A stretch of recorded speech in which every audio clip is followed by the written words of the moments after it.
Hello out there, LinkedIn makers and movers. Our guest today has been a consistent voice in B2B marketing thought leadership, showing up in my feed for the better half of the last 7 or 8 years. I may have been an OG listener of her Inbound Success podcast, but what really stood out was how she leaned into LinkedIn fairly early. We're talking about pre-pandemic, back when posting meant sharing a link and calling it a day. And she did that for a few years, still showing up almost daily. And then around 2019, she shifted into the long form style that we all know and scroll across today.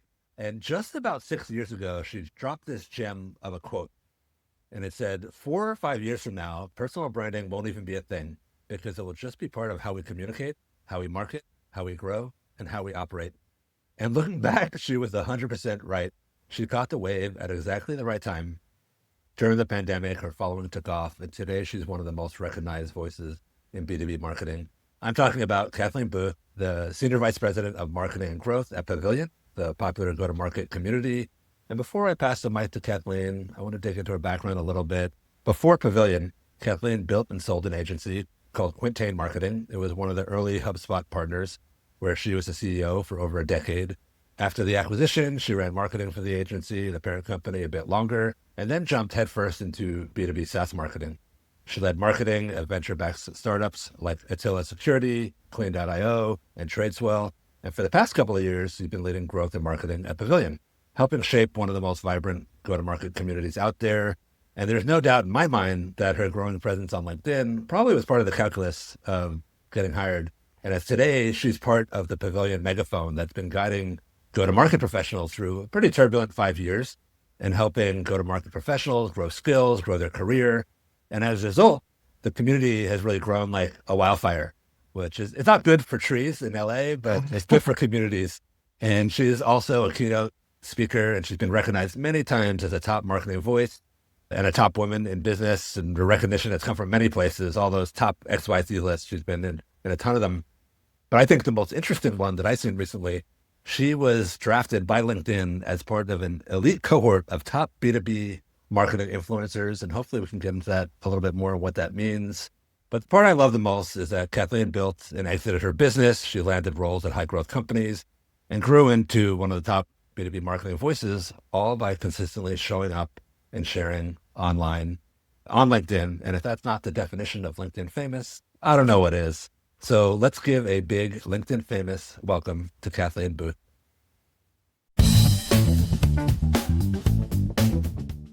Welcome to the LinkedIn Famous Podcast, the show where we get real about what it takes to build a personal brand on LinkedIn that gets real business results. We're talking about driving revenue from a personal LinkedIn profile by sharing real and authentic stories and points of view. I'm Brad Zomick, your host and the founder of Spectrumer, a personal brand consultancy that helps founders and executives get LinkedIn famous. Join me for unfiltered conversations from the trenches of LinkedIn. We'll meet CEOs, go-to-market executives, subject matter experts, and company employees with blockbuster LinkedIn results. We'll unpack strategy and leave you with tactical advice to grow your personal brand and demand for your company's products and services. All right, LinkedIn hustlers, it's time to level up.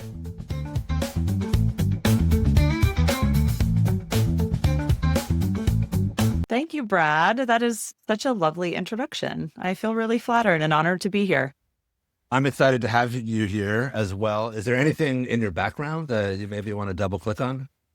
Oh boy, you talked about kind of the timing of when I started LinkedIn, and I'm just happy to dig into that a little bit more because it's kind of a funny story.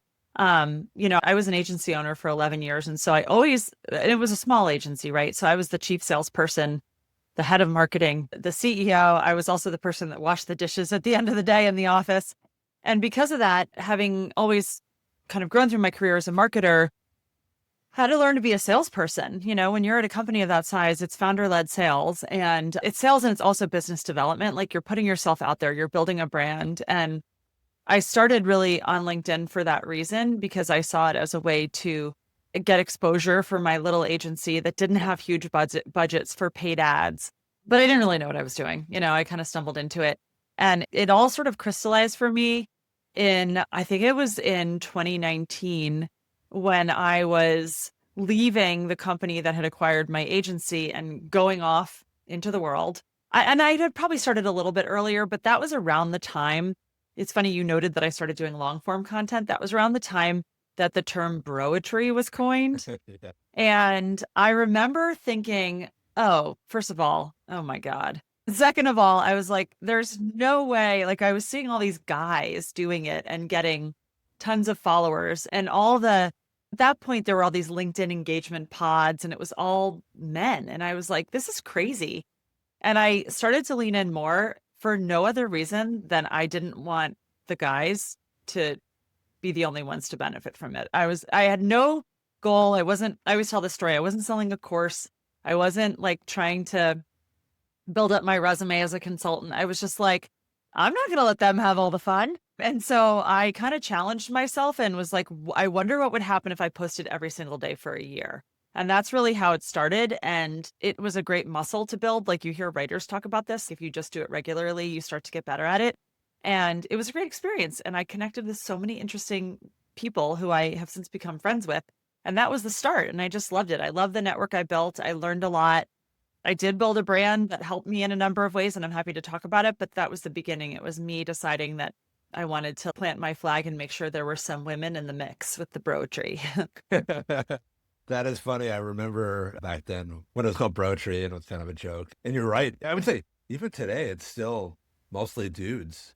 Yeah. Why do you think that is? Oh, I think there's a number of reasons. I mean, there's a lot of research that shows that women are less likely to be self-promotional. It's why to this day, I'm always shocked that it can be difficult to get women speakers for conferences. Like I plan a lot of events and I'm always recruiting speakers, and it's surprising like how few women nominate themselves or apply for those things, or even will say yes when you ask them. And so some of it is just women being willing to step up, and some of it is who we're conditioned to follow. And I think we've been conditioned somewhat to follow male leaders, especially in B2B tech, which is the circle that I'm kind of like I have positioned myself as playing in. Yeah. Anecdotally, I find that the accept rate for the invites, and I started this not long ago and not high profile or anything. And a lot of people are willing to come on that have higher profiles, but it's a little harder to get women guests to come on. Yeah. So I'm glad you came. I'm glad you started investing on LinkedIn and opening up that space for everybody. I've learned so much from you over the years. Before we kind of get into that early phase, what is something about yourself that, the audience couldn't tell from your LinkedIn profile? Oh my gosh. The one that always surprises people is that I'm a huge introvert, which there's a lot of misunderstanding around what that means. It doesn't necessarily mean I'm shy, although I was very shy growing up. And I still find I feel really awkward if I walk into like giant conferences with people milling about, and nothing gives me more anxiety than having to walk up to a group of strangers and be like, hey guys, what's up? But I had to overcome that when I was learning how to be a salesperson. But introversion's about what gives you energy. And I get energy from being by myself and not being around people. And it always surprises everyone because, yeah, I hosted a podcast for 5 years. I'm really active on LinkedIn. I do a lot of public speaking. I plan and I MC a ton of like real life events. So I'm a very visible brand evangelist for Pavilion. But anyone who knows me really well in real life would know and would probably tell you that I am kind of famous for Irish exiting. And I guess I can say that because I'm half Irish, but like I sneak out. I'm not a late night person. I once was earlier in my career, but I need to have alone time. I need to have downtime. And so I love people. I'm not shy. I enjoy conversation. I would love to talk to you if you're listening. It's not that I don't like any of that. It's just that it is, but at the end of the day, kind of exhausting for me. So people are usually surprised to hear that. Yeah, you would assume that you're good at this LinkedIn thing because LinkedIn's almost like this proxy for being at an event. So I guess like a lot of people would assume that people who are doing it well are the life of the party. Definitely not. In fact, if anything, maybe it's a great way for those of us who are introverts to participate because I can be a little bit of a keyboard warrior and not have to be in person in order to participate on LinkedIn. So it's kind of nice. All right. I'm glad you found your sweet spot there. Back when you made that shift in 2019, because I scrolled back memory lane looking at a bunch of the posts, and it's really interesting. For a few years before that, it would be just kind of the link of the post, and everyone was doing that at the time. And those didn't get a lot of likes or views from or comments from anybody or reshares. And then you switched up the gears and all of a sudden there was a lot more engagement. Were there any challenges when you made that transition or in that first phase of exploring and trying it out? I don't know that there were challenges. I mean, I'm always somebody who's super curious and I'm a voracious learner. And so as soon as I started leaning into LinkedIn, I put a lot of energy into trying to figure out what was working. And I followed certain people who were also trying to figure that out. And I think we all figured it out together. So again, like going back to my theme of I didn't want the guys to have all the fun. When I would see somebody post like, oh, don't put the link in the post anymore, I was all about, all right, I'll try that. I'll see what happens. And so I've like followed some of those trends over the years, but I also haven't let it limit me where I think it doesn't make sense. I think the challenge, if I had to really pick a challenge, it's that while I don't mind being opinionated, would never set out to offend or upset anyone. That's just not my personality. There are some people on LinkedIn who are like, to heck with it. I'm going to be polarizing. I don't even necessarily want to be polarizing. My intent with my posts is to help and to educate and to offer a certain perspective. And I'm also always open to like debate and dialogue. But I think the thing that I've found the hardest is that for better or for worse, like I kind of do care what people think. And like sometimes I make a post and people respond. And like I did one recently on how I was using AI to help me write some of my posts. And by the way, I'm still doing that and I stand by it and I believe in it. But I got people like who were like, this is the kind of thing that's responsible for the death of prose. And there are artists out there whose works are being stolen to train these models and you're a part of the problem and like all this stuff. And I was just like, hey, I'm just using ChatGPT to help me write a LinkedIn post. I don't think I'm out there killing literature, but that's the part that I struggle with is I don't want to make anyone upset or angry. That's not my intent. I'm about positivity and I wish I cared a little bit less. So that's an interesting challenge. How are you dealing with that challenge? I'm trying to just keep perspective and not like selectively engage. I try to respond and thank people for weighing in because I do want people to be able to respond with their perspective, even if it's different than mine. I'm not always successful at not getting defensive. I'm human. And I do think sometimes people go a little overboard and get a little dramatic. And so sometimes I feel the need to react. But for the most part, I guess I'm trying to just not engage where I don't think it's going to be productive and to recognize that this is part of the price that comes with doing something that it deliberately is trying to build a following. Like you call this podcast LinkedIn Famous. And it's kind of funny because like I know people who are genuinely famous, like genuinely famous. I am not one of them. Debatable whether I'm even LinkedIn famous, but I guess I'm LinkedIn famous enough that, that balance is starting to happen where there's always going to be some people when a post takes off that take issue with it. And that's kind of part of the deal. And I'm just trying to remind myself that you have to agree to that when you pursue this. Sure. I guess you have to have a selective attention, if you will. Yeah. And just know that oftentimes people respond angrily because of something very specific happening in their life or the kind of day they're having. It might not even be about you. And that's true in real life also. You just have to remember that the way people react to you isn't always about something you did. It's often about something they're experiencing. It's a great point. So you mentioned the buzzword of the year, AI. I want to get into that. But first, you mentioned that 1 year challenge. What happened after the 1 year? How long did you keep it going? And what has that evolution been?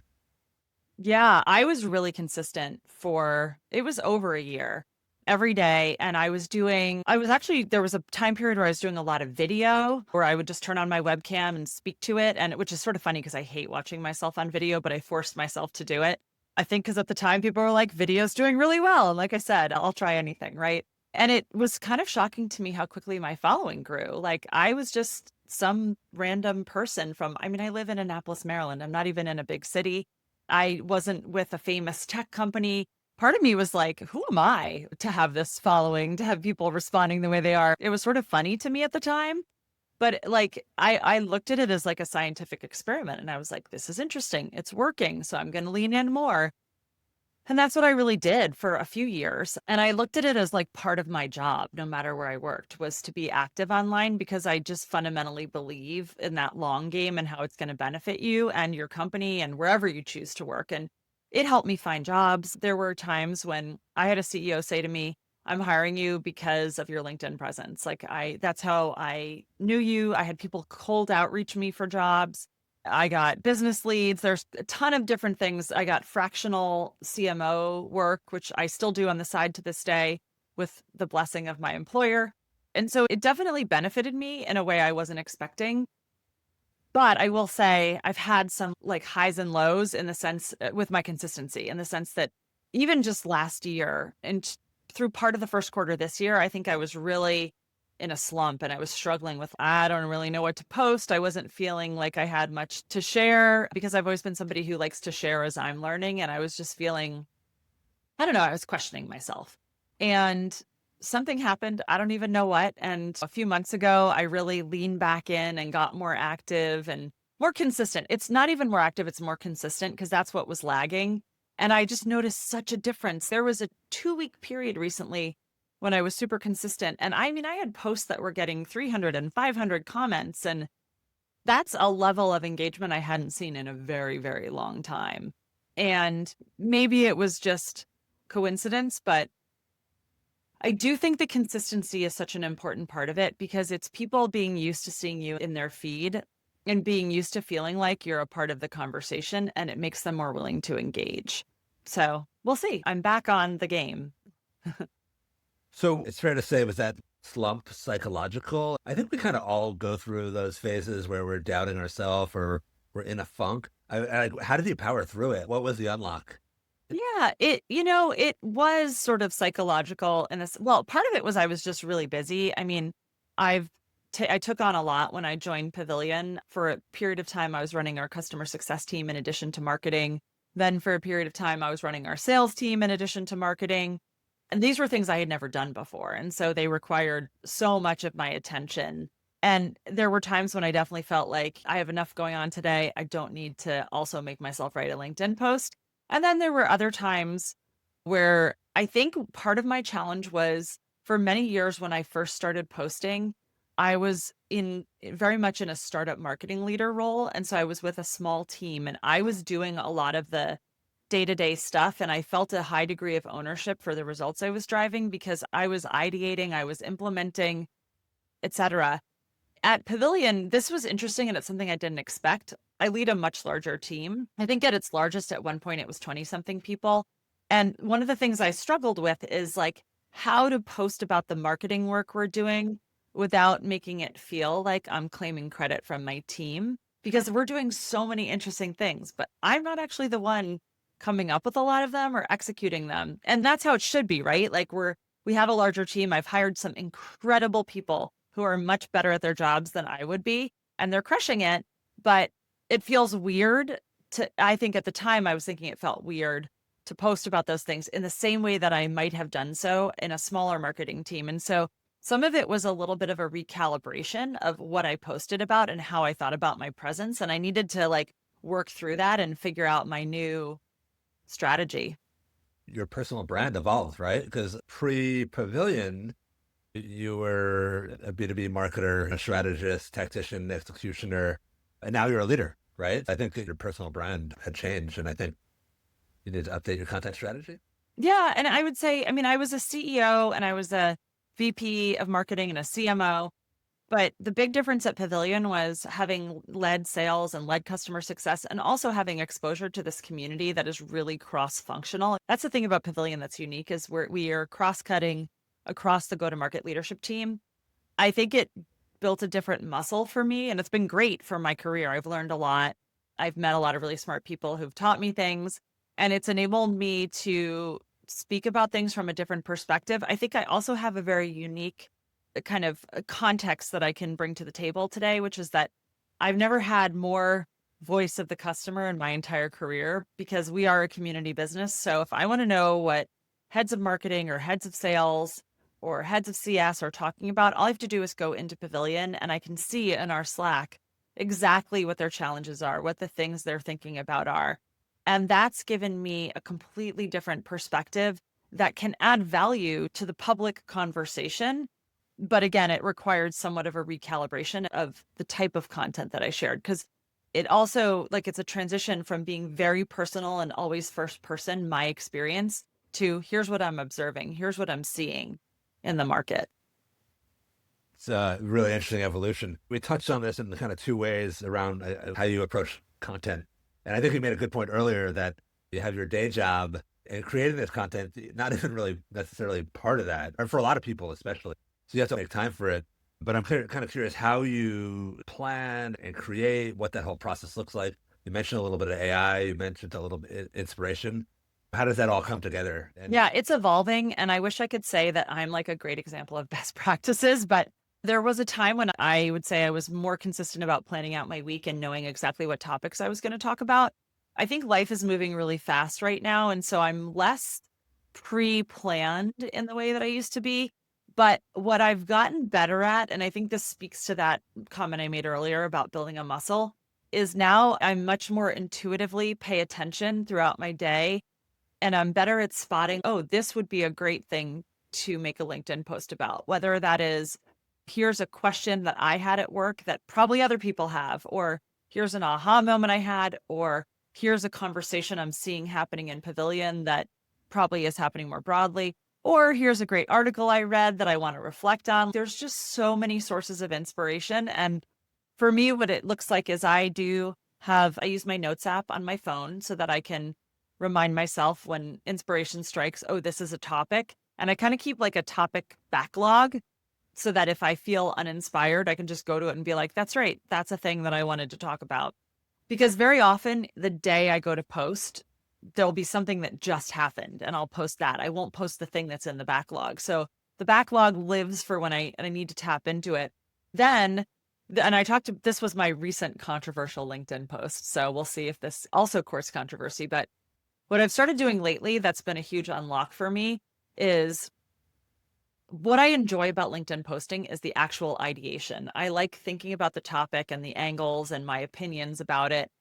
And I don't necessarily love, oh, let me now package that into a formatted post. So the unlock that I've discovered is I use the Otter app on my phone, Otter AI, and I just brain dump into it. I talk to it about a topic, about my opinions, about the angles, my advice, actionable takeaways. I just put everything into it. I don't worry how organized my thoughts are. And then I take the TXT file from that and I upload it to ChatGPT, and I have one long historical conversation thread with ChatGPT where all of my LinkedIn posts are. And I ask it to write a LinkedIn post. I tell it who the audience is. I very often tell it like the angle that I want it to take, like here's how I'm thinking about it. And then I upload that voice to text and I tell it to use that to write the post. It'll then do a draft. I take that draft and I tweak it to make sure it feels and sounds like me and also reflects my true opinions and is not like ideating for me. So it's really just, it's helping me package my content. And I'm finding that that's helping me work and spend my time on the things that I enjoy the most, which is, again, it's the ideation. And then I love, like, I try to be really good about responding to every comment. One of the criticisms I got when I talked about using AI, somebody was like, this really isn't you. Like, what's the point? And I was like, it is me. It's all my ideas. And by the way, that post I think had almost 600 comments, and I replied, not to all of them, but I have replied to a ton of them. And in some of them, we have whole conversation threads going.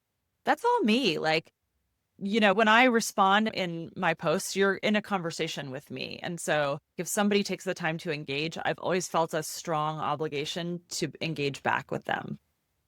there's a lot of gold in there. And I think I want to back up really quickly because there's often a little bit of debate on whether just to plan or to do it in the moment. But I think you made the best point that it almost doesn't matter.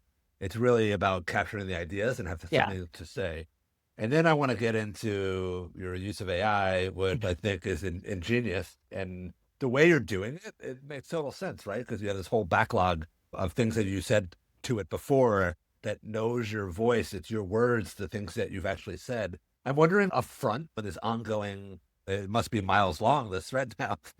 But was there any guidance? Here are the things I say or don't say, or do you just throw something in there and just start having conversation and eventually seem to figure out like the special sauce? More of the latter, but what I've started doing recently is when it gives me a draft post and then I go and tweak it and change it, I've started then reloading that back in and saying, here's how I updated it. Because I do think I need to train it more to understand the way I talk. But it is starting to understand me and my style. And I do find I don't have to tweak it that much, honestly, to get it where I need it to go. Interesting. That's my next question. I was like, how much editing do you actually do? And it sounds like, hey, if that works, what you think this means for the, let's maybe get a little like broader and existential, the future of marketing. If having a conversation with ChatGPT is now allowing you to truncate the amount of time maybe you would normally spend a half an hour on a piece of content. Now it sounds like it's happening pretty quickly. Yeah. What do you think? What are you seeing in the community, and what are people saying, marketers, in your opinion? What do you think is going to happen in marketing? Yeah, I mean, this is such a rich topic that we could spend probably days talking about, but I'll try to be as concise as I can be. I was in a roundtable the other day, actually, with where Seth Godin spoke. And everybody admires Seth Godin in the marketing world. And he had this advice it was a group of CMOs, and his advice was make AI work for you or you will work for AI. And I believe that. I really do. This is a controversial topic, and the post I did about this stirred a lot of strong feelings up on both sides. And my personal belief, this is just me, and this is what's right for me. Everyone has to do what's right for them. Is that in this, we're not going to turn back the clock on AI. That's just not happening. And there's a lot of parallels in history of graphic design software. And was that the death of artists? No, it wasn't. I think the rise of AI, what it's doing is it's commoditizing certain things while creating opportunities in other areas. And it's going to shine the spotlight on the importance of trust as part of marketing. So what I've been saying for quite some time, and I do have some LinkedIn posts on this, is that in a world saturated by AI, when you think about content, for example, you need to really focus on three things. One, and these are the three things that I believe AI, at least so far, cannot replicate. One is original data and research. So if you have information that nobody else has, which is why I do a lot of here's what I'm hearing within the pavilion community, because that's like a unique thing I can bring. It's data, it's research. The second one is a unique point of view. And that's why I say when I use AI to help me with my writing, I am 100% injecting my point of view. I spend the time more on the development of the point of view than I do on how it is wordsmithed, because I think that is the important part, is the ideas, the concepts, the context. And then number three is people, personal, like injecting humans in your marketing. And that's why it's so funny that you read that quote that I wrote years ago, because I don't even remember writing that. And when you read it, I was like, wow, I sound so smart. But it's true. That people are the thing that AI can't replicate. And I mean, it's going to try. We'll have video that makes it seem like real people. Someday you'll be able to do this and it won't really be me. It'll be my avatar. But until then, those three things, data and research, unique points of view, and people are the edge. And to me, that's part of why LinkedIn is still working really well, because this approach is focused on individual people putting their unique points of view out there. And the best ones do it in a way where they share some original data and research. And you combine those three things and you have absolute magic. And that's what will take off. And I see that kind of taking off Pavilion. Pavilion is definitely, they have the point of view, not just you. It's Pavilion, it's Sam, it's Sam, you. yeah. Sam, I'm lucky. I work for a CEO who's so bought into this. Yeah. Yeah. And you guys have the research, and then, you have the people, right? It's the trifecta. Getting into back to the personal element and engagement. You mentioned that you respond to your own posts. Do you spend any time engaging with your feed? Do you dedicate any time to that, and how do you approach that? I do. I spend a lot of time on LinkedIn. And honestly, it's not I think some people do it where they're like, oh, I have an hour in the morning and an hour in the evening. It's really just a part of my day. I look at it frequently because I probably look at my notifications 4 or 5 times a day, and I'll go in and engage, and I try to make it as real time as possible. I don't wait a day because I want it to be a conversation. And I mean, yeah, the LinkedIn algorithm does reward rapid response if you have a lot of engagement within the first, I don't even know how many minutes, but It's not so much about that. It's more about if somebody has taken the time out to engage with me, I feel an obligation to have a conversation with them, right? There's a respect issue there, a reciprocity thing that comes into play that I find is really important with building relationships online. That's a great point. The comments are causing conversation, but what that really sparks is a relationship. And Yeah. it's a great way to measure outcome. Actually, speaking of measurement, we could talk about this in a couple of different ways. But I think first, you did mention a few posts that get a lot of engagement. Are you tracking that closely, or is it something you check in periodically? Is there any measurement that you're looking at or tracking? I mean, it's always fascinating to me to see what takes off and what doesn't. So, just in the last few weeks, I had the post I referenced where I said, "Can we please stop shaming people for using AI in to write their LinkedIn posts?" And that inspired so many strong feelings. And I'm just looking at the numbers. And as of right now, there's 617 comments and 1,400 like reactions, likes, or what have you. There's 8 reposts. Like it just really took off. I did not expect it to. It just was something I was feeling. I was like, I'm so tired of people feeling like they have to hide that they're using an M dash. And then I've had a couple of others that have had similarly strong responses, but it's never what I expect it's going to be. And very often it's a reflection of like my own feelings. I find, and this is why I say like a lot of my posts are in the moment, because I literally posted that because I was like, you know what? I have a strong opinion about this and I'm starting to get frustrated and I'm just going to put it out there. If I'm feeling this, and this probably is, if you had to boil my LinkedIn strategy down, it's this. If I'm feeling it, then other people must be too. If I have this question, then other people must have it as well. I just believe that none of us is alone in the universe. And if you put out the questions you have, the fears you have, the frustrations you have, the feelings of celebration, like you're going to find your people who are feeling the same way. And so the posts that have done the best are the ones that really tap into like deep seated feelings, either positive or negative. Similar to you, I like to look and see what sinks and swims as well. I wonder if you do that collectively. Obviously, LinkedIn is a big distribution point for Pavilion. Are you measuring across the team's profile? Is there any sort of team strategy in place around distribution to what you guys are doing and measurement? Sort of. We don't have a strategy for our broader team. And I've found over the years that, like, if somebody doesn't want to post on LinkedIn, you're just not going to be able to make them do it, right? People either want to do it or they don't. And so right now at Pavilion, I think most of our strategy centers around Sam, because I was very fortunate. He was doing this before I started at the company. He had hired a coach. He had really leaned in. He was posting regularly and he writes all of his own stuff. His coach helps him figure out how to structure posts. And so we do look very closely at what's happening from his posts and how he's driving business and interest in the brand. And secondary to that, we look at mine, but my following is like a fifth of what his is. He's pretty amazing. And there's other people on the team that post too. And there's no like, hey, everybody's going to go out and post today, or you need to post 3 times a week. We don't do that. But we do have a little channel internally where we share links to the things we post. And if somebody feels like it, they can go and like it or repost it, but there's nothing compulsory to it.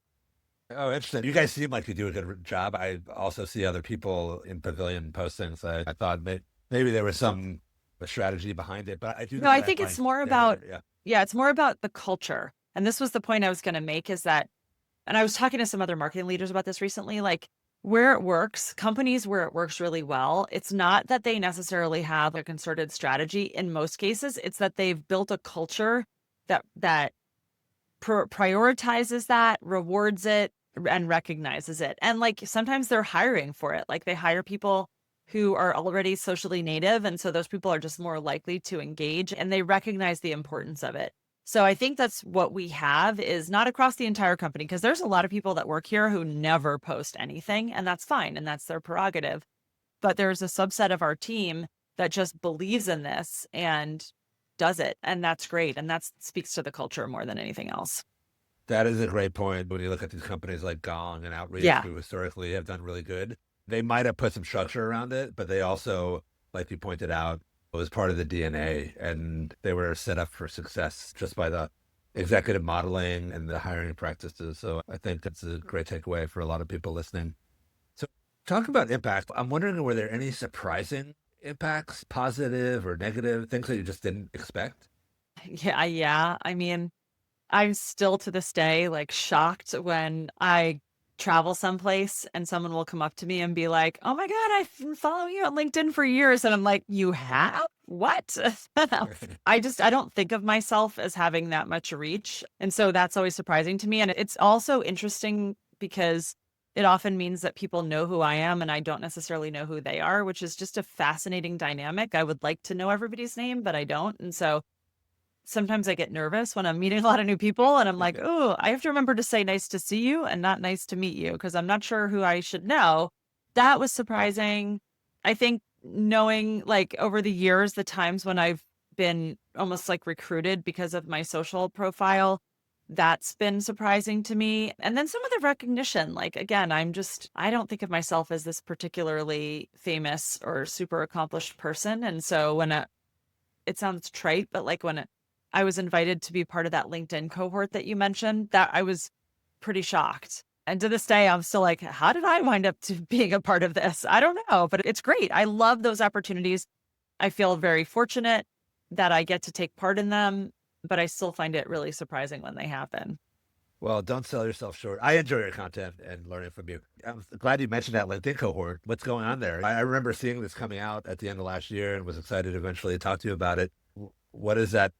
What does being part of that group entail? Was it a what kind of one-time recognition, or is it any sort of ongoing collaboration? No, it's actually a program that LinkedIn is running. It's the first time they've done it. I think they've done it in other verticals before, but this is the first time they've done it with marketers.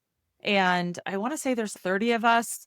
And I think LinkedIn is still feeling its way. But what's happened so far is, for example, we did have an education session with somebody from LinkedIn's team on how to use video as part of our own LinkedIn strategies, which was great. Like they not only introduced us to different sort of like tips and tricks, but they share different tools that they're using and how it's looked at by the algorithm. So we had a little bit of insight there that otherwise we might not have had access to. We also are learning more about we're getting like early looks at some new products that LinkedIn is releasing, which is exciting. And then there are some opportunities for collaborations with their team and co-branded influencer campaigns, which I haven't really done yet. I think it's very interesting. I've seen a few of the ones that other people have done, but yeah, it's going to be exciting to see where they take it because a lot of the other people in the group, some of them are really impressive in terms of their followings, and I think have a lot of creative ideas of ways to engage. Oh, that's cool. I'll look out for more information on that. I think I saw the big announcement, and it wasn't a lot of detail. It was like I think there was a picture, and I'm like, Yeah. no, that's interesting. I want a lot more about this, but there wasn't even like a article or a page about it. So thank you for sharing that with everybody. Yeah, All right, so we're rounding towards the end of the episode. We have a little bit of a lightning round. Are you ready for that? I am ready. All right. So if you were starting over on LinkedIn today, what would you do differently? I would probably actually write down a strategy and a plan. I would define who my audience was. I would probably define like the pillars of content and thought leadership that I wanted to talk about. I would take a much more prescriptive and deliberate approach towards it. And I would set some real concrete goals for myself around here's how often I want to post, here's what I want to get my following to. I've kind of just ridden the wave and followed where it went, but I think I would be a lot more deliberate about how I approached it if I were to start over again. That's some great points there. Do you think LinkedIn is in its current form is overrated or underrated? Oh, I think it's underrated just because if you look at all the different social media platforms out there, I don't know, there's a lot of other platforms that have either kind of started to die or gotten really toxic. And I just find LinkedIn to be a place where I learn a lot. It's by and large very positive. I'm inspired by the people I connect with. It's I just have a lot of good feelings that come out of it versus I go to other social media platforms and I have a lot of anxiety and terrible feelings that come out of them. So I think it's highly underrated. Sure. I assume you're referring to X or the platform. That's one of them. But I mean, honestly, you can go anywhere. And Facebook has kind of started to die. And the only posts I really see there are ads or people complaining about politics, which I'm on there and sometimes I complain about politics, but that's not all I want. I would rather spend more of my time in a place where I'm learning things. And it's like an iron sharpens iron thing. I want to go places where people are smarter than me and I can absorb their knowledge and get inspired and learn. That is a great point there. So, what is a LinkedIn trend that you wish would go away? Oh boy. I hate to say it because I feel like I'm jumping on the bandwagon here, but I think the whole DM this word to get my content, that engagement bait, it's annoying. It feels artificial. And I know it works. There's lots of people who've done experiments to see how their posts will do without it, and it works better with it, but I would never bring myself to do it. Yeah, it's kind of reminiscent of the gated ebook play. Yeah, it is. Very We're, much so. we're going back to the way the way we used to do it 10 years ago. So, if you were running LinkedIn for a day, what's the first thing you would change? Oh my gosh. This is a really good question. I would probably revamp some of the search features. I find it really difficult they've changed the user interface. And if you want to see who works at a company, it's much harder to like see that clearly without a LinkedIn premium license. So I'd probably change that. And then I would honestly, they've killed a lot of really interesting things. Like they bought SlideShare and they killed that. And I used to love SlideShare. At one point I loved LinkedIn groups, but I think, gosh, uh, I would say like I would probably give a little bit more transparency on how the algorithm works because I think there's a lot of people that are very frustrated that they post things and they just don't understand why like nobody sees them. It's so random. And there's like these random rules. Like I've heard, for example, if you post twice in one day, one of your posts is basically not going to get seen by anyone. And that's just dumb to me. If the content's good, it should all hinge on how good your content is. And if you have good content, you should be able to post 5 times a day as long as it's good and still get seen. But it feels like some of the algorithmic rules are very arbitrary. On that note, when you were in that session, the B2B influencer group, did they cover any sort of what's going on behind the scenes, or were they very guarded? Lots of people asked questions about it, but we didn't have anybody from the team that works on the algorithm to answer them. So I think that the people that we're working with at LinkedIn also would like answers to that, but we didn't get any answers. I'm not surprised. It's a massive organization, so they probably have Yeah. different teams managing the feed for the different programs they have. All right, last few questions here, and we're learning so much. We're having fun. Who do you learn from? Who do you think's crushing it? Maybe just a general bucket of people. Yeah. Okay. Couple of people to mention. I have massive respect and admiration for Kyle Lacey. He just announced he's taken the role of CMO at Docebo. He used to Oh be wow, yeah. head of marketing at Lessonly, and he then was head at Seismic. He's one of the smartest marketers I know. I find him really inspiring. Recently, he started a newsletter. He's really upped his game on LinkedIn and he's posting a lot more. And so he's somebody that I follow closely and I really like to read his advice and how he thinks about marketing. And then depending upon the topic, there's definitely other people that I follow on a topic by topic basis. Like Gaetano Donardi is somebody that I've followed for a long time when it comes to like SEO and content. He's really smart, super nice guy. And then there's a slew of women like Samantha McKenna, who's I think has been on your show. I need to get her on my show. Oh, you haven't? I She's great. there. Yeah. She used to work at LinkedIn and she's just really smart and has a lot of fantastic content that she puts out around sales. So there's a lot of people, but those are probably 3 that really stand out.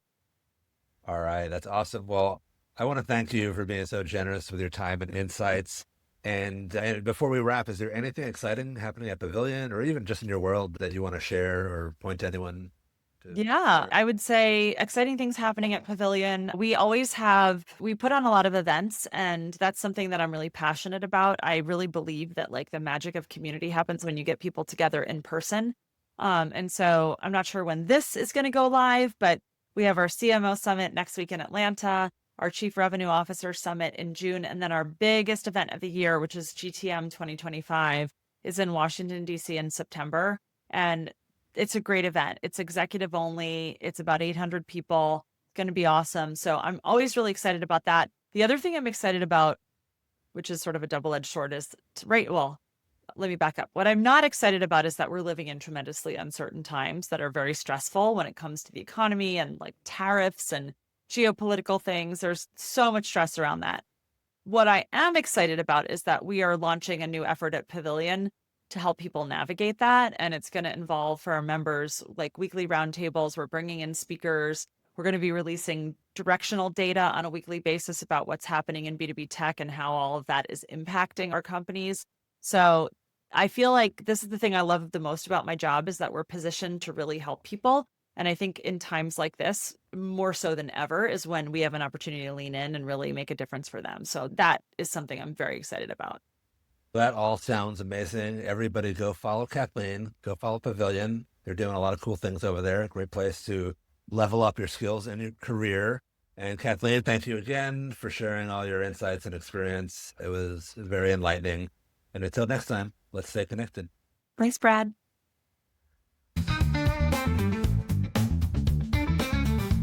If you enjoyed this episode, follow Brad and Spectimer on LinkedIn for hot takes and tactical executive branding advice. For the readers in the audience, subscribe to LinkedIn Famous on Substack.